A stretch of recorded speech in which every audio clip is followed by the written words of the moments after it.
Seru, siniar edukatif, ringan dan unik. Halo nama-nama boys, piye kabar Ker? Ketemu lagi dengan kami di UPT Balai Diklat Kependudukan dan Keluarga Berencana Malang. Jadi ibu pekerja itu memang punya tantangannya tersendiri.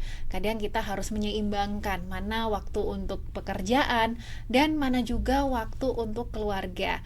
Kali ini di studio Malang sudah hadir seorang ibu pekerja juga ibu rumah tangga yang bakal sharing nih tentang bagaimana sih time manajemennya Mbak Reza ini sebagai ibu pekerja full time ya, dari kalau di Jatim jam berapa masuknya? Masuk setengah 8 sampai jam 4. Nah, mulai dari setengah 8 sampai jam 4, tapi pulang juga harus mengurusi anak yang masih berusia 2 tahun. Jadi kita bakal ngobrol dengan Mbak Reza. Boleh kenalan dulu sama Nawa-Nawa? Hai, semuanya perkenalkan, nama saya Reza, saya dari Surabaya gitu.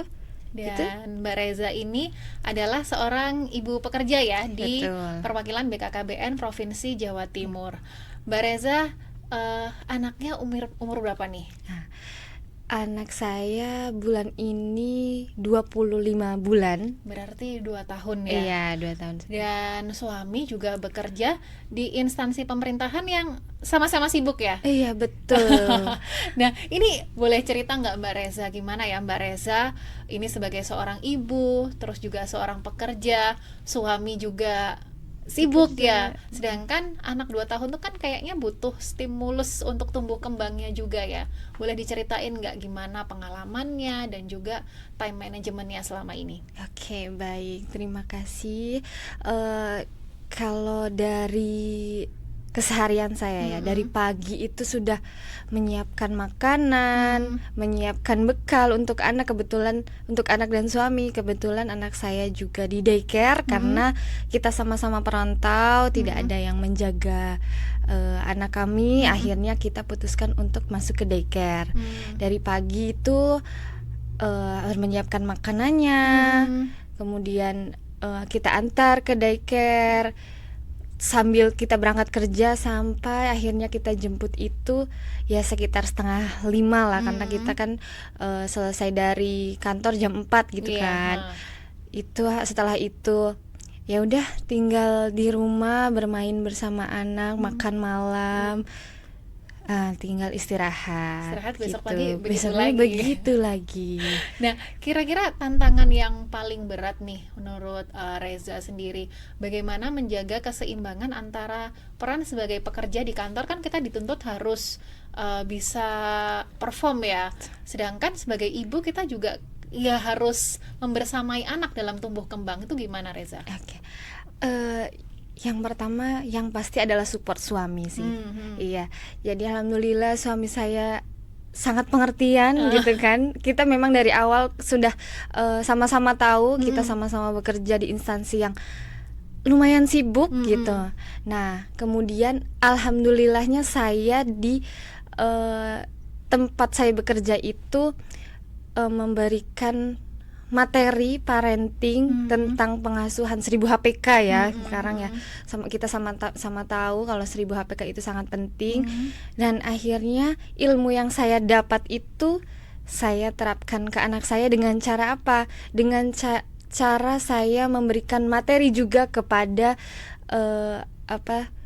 pengasuh di daycare itu. Jadi saya tetap minta tolong gitu, Bunda ini minta tolong, kira-kira perkembangan anak saya seperti apa, ketika kurang harus seperti apa, saya juga memberikan itu, namanya kartu kembang anak ya. Itu jadi kan sudah ada sesuai loh itu bulannya, usia anak berapa bulan, kemudian harus stimulus seperti apa gitu sudah ada. Jadi saya tetap memantau anak saya perkembangannya seperti apa, butuh stimulasinya seperti apa gitu. Oh, berarti untunglah menemukan daycare yang terbuka ya, maksudnya dengan input dari orang tua untuk memberikan stimulus.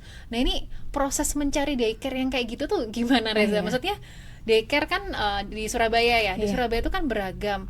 Nah, berarti sebelum menemukan daycare yang tepat itu apakah memang harus kayak survei dulu atau tanya-tanya dulu? Iya, yang pertama yang jelas yang saya cari itu yang dekat rumah. Kenapa? Karena pasti akan sangat memudahkan kan, juga anak juga tidak terlalu lama di jalan gitu, tidak terkena debu gitu. Ada dua pilihan daycare waktu itu, dan pilihan saya jatuh kepada daycare yang sekarang. Dan alhamdulillahnya itu daycare-nya memang sangat terbuka.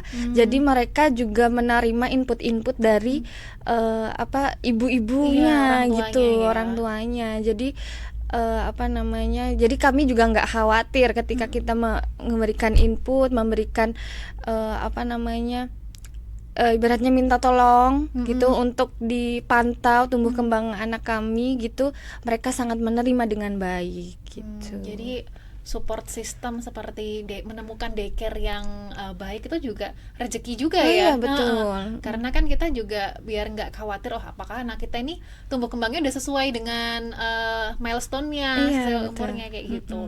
Nah, kalau dari suami sendiri, bagaimana support suami terhadap Reza yang sebagai pekerja juga? Misalnya apakah ada kayak bagi tugas mungkin ya, misalnya Reza bagian masak nih, nanti suami bagian apa gitu?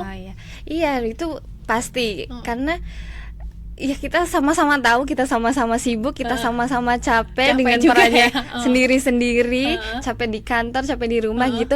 Jadi kalau misalnya saya yang masak gitu, suami berarti yang berberes. Kalau misalnya saya lagi makan gitu, gantian suami saya yang jaga anak saya gitu. Jadi gantian ya, komunikasi yang baik aja dengan suami. Kemudian hari-hari juga kita ngobrolinnya itu kegiatan apa seharian itu, dan seharian yang akan datang, dan bagaimana kita akan membagi tugas dalam peran kita sehari-hari gitu sih. Dan yang saya tahu Reza ini sekarang kan juga lagi kuliah ya. Betul. Nah, itu gimana caranya bagi waktunya, dan kira-kira dari suami anggapannya gimana nih terhadap Reza yang harus membelah diri ya. Jadi mulai dari kuliah, bekerja dan ngurusi anak. Iya. Ya kalau kalau yang pagi kerja pastikan. Nah, kebetulan saya juga kuliah malam ibaratnya, atau bukan malam sih, tapi dengan time yang kita atur sendiri, jadi terserah kita gitu sebenarnya. Tapi akhirnya kan bagaimana kita konsisten, bagaimana kita mengatur waktu kan. Akhirnya saya ambil itu malam.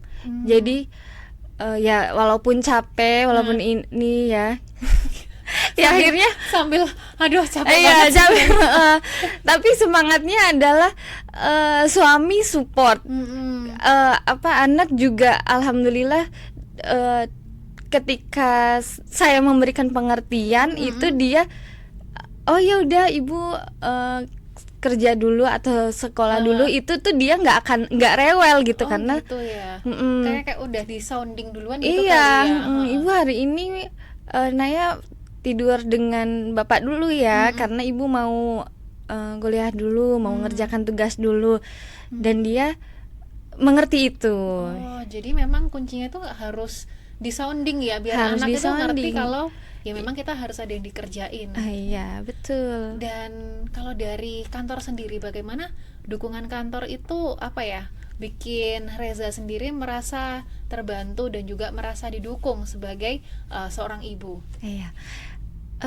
Yang saya sangat syukuri juga, saya bertemu dengan orang-orang yang luar biasa, yang pengertian, dan di tempat kerja kami itu yang memang support dengan keluarga.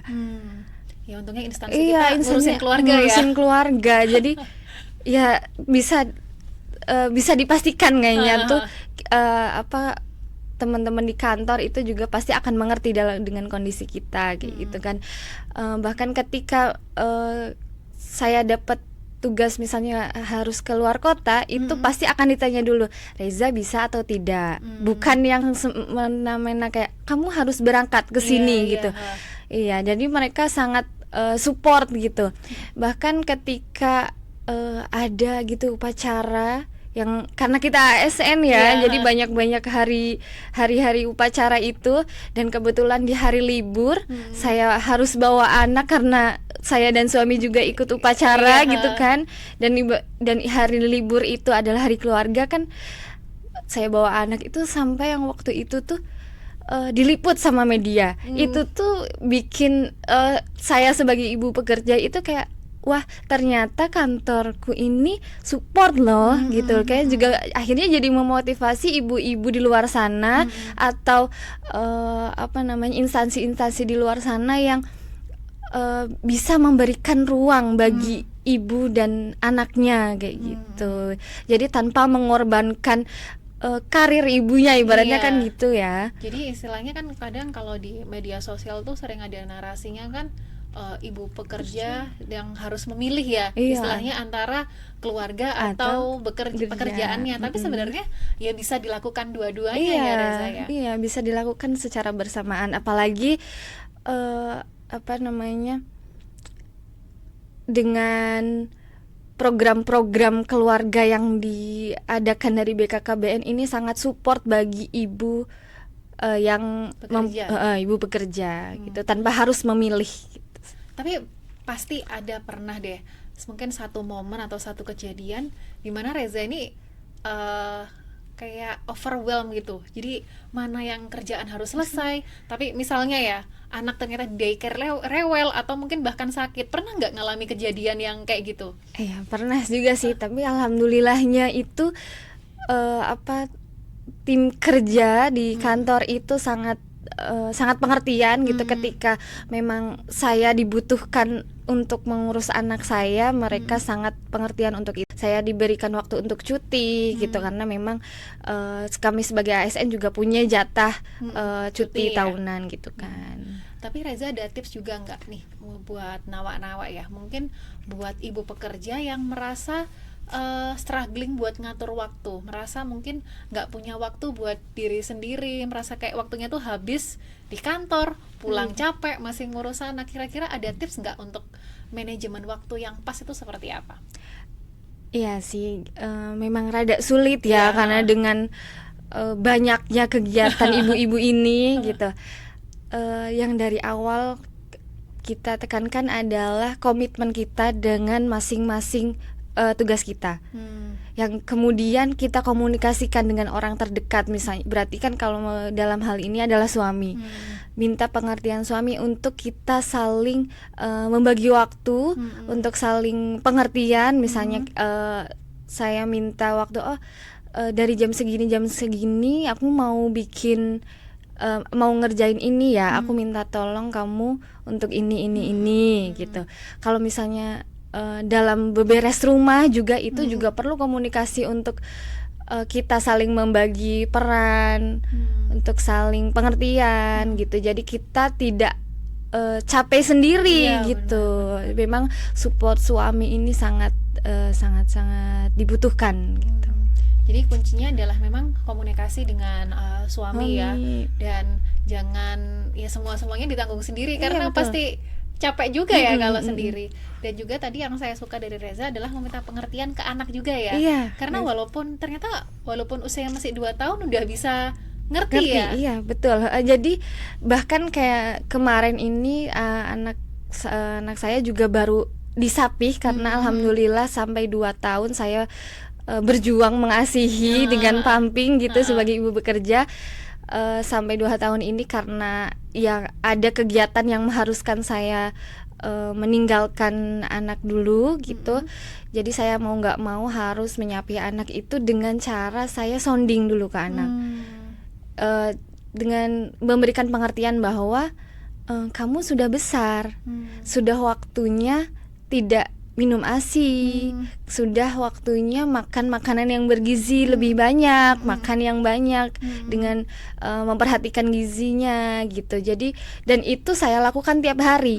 Jadi ketika tiba saatnya itu dia jadi lebih calm gitu. Ketika Naya sudah besar, sudah tidak boleh minum. Jadi walaupun dia ada rewel-rewel dikit, tapi nggak akan separah yang mungkin belum ada soundingnya ya gitu sih. Jadi memang sounding ke anak itu Ya penting ya, inilah yang dinamakan gentle parenting nih seperti Iya. ini. Terima kasih Reza untuk sharingnya tentang time management ibu pekerja dan juga ibu dengan anak usia 2 tahun ya. Semoga bisa bermanfaat untuk nawa-nawa yang mungkin sekarang juga merasa sedang struggling dengan perannya sebagai ibu pekerja dan juga harus mengasuh anak. Semoga sukses ya Reza ke Iya, depannya. terima kasih. Sampai ketemu nawa-nawa di podcast edisi selanjutnya. Dadah. Dadah.